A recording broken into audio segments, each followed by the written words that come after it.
Deputy Attorney General Dr. Justice Srem-Sai has rebuffed suggestions that the prison sentence imposed on the NPP's Ashanti Regional Chairman Bernard Entry-Bosiako amounts to political persecution.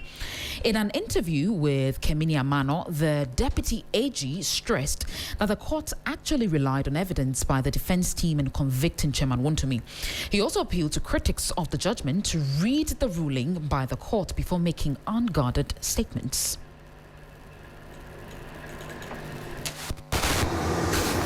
Cannot be an accurate description of what happened. I mean, this is a case which has been tried fairly with a lot of the discretion during the trial exercised in favor of the accused person. The question is, if this is a political persecution, and they believe strong, that means that you believe strongly that you are innocent, right? If you are innocent, the manner in which you even conducted yourself to the latter end is as if you knew that you didn't have a defense. And I don't know if you have had the opportunity to read the judgment, but most of the evidence that we have, the pieces of evidence that we have, which the judge relied on, came from their defense. Defense witnesses, the accused person's own comments, his own witness statement, his own police statement. Those were the materials that formed the basis for the conclusion of the judgment.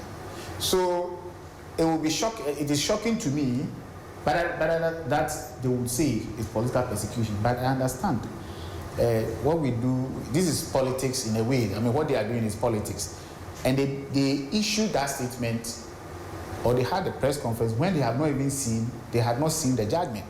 So do you expect them, now that they've seen the judgment, they will go back and say what we said was wrong? They would never do that. They would rather double down and say things. But so far, I don't think anyone has pointed to any aspect of the judgment that they believe strongly that is so erroneous.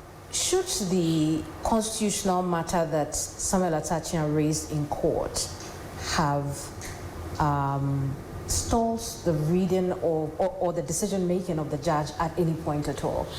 So when you raise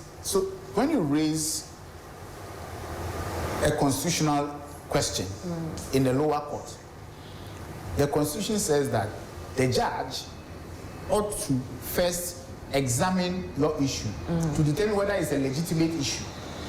If the judge finds out that it's a real and genuine issue, then he has to stay the proceedings and make the reference. And if the judge finds out that it is not a real or genuine issue, the judge is supposed to dismiss it and proceed with the trial. And if you don't agree, then you appeal against the judge's decision. The policy reason is simple. Someone who doesn't want the trial to continue will just be raising constitutional issue today, and then will call all the 9 judges in the Supreme Court to decide, and after that he will come back and raise another one. So the rules are designed, or the principles are designed to make sure that you don't use them, we call it abuse of the court processes. And for us, that's exactly what we saw in this matter. It was an attempt to abuse, to use the court processes or court rules to delay the trial and to prevent a decision from being reached. And it was not difficult for us that the judge dismissed it. The judge saw through it because there was no real genuine issue. What they were saying was, you have pleaded guilty to a particular count. You did not raise any issue. You've gone through trial. Trial has ended. You have filed your address, which is the final act that everyone does.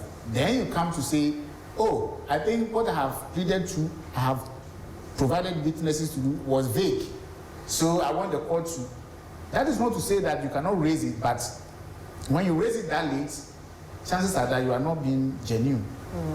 And in this case, they were not genuine. And so you must have heard that the counsel former counsel is hard to describe him right now, but he told us that, look, on the last day of the trial, Chairman Wontumi called me and he says, look, if this goes south, I want you to appeal for me. So you must have heard that they are planning to go on appeal on this. I found it strange that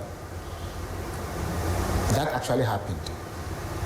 And it gives me a lot of, it supports our suspicion that that swap of counsel which happened between the close of case and the judgment was only designed to delay the case, because you said you don't want this lawyer again. I want Atachian to come. Then, after you have been convicted, before you go to court, you reportedly had told the lawyer that you didn't want that, oh, if I'm convicted, I want you to continue to represent me. It tells me that you clearly have a design, or you had a design to delay you just did that thing to delay the process.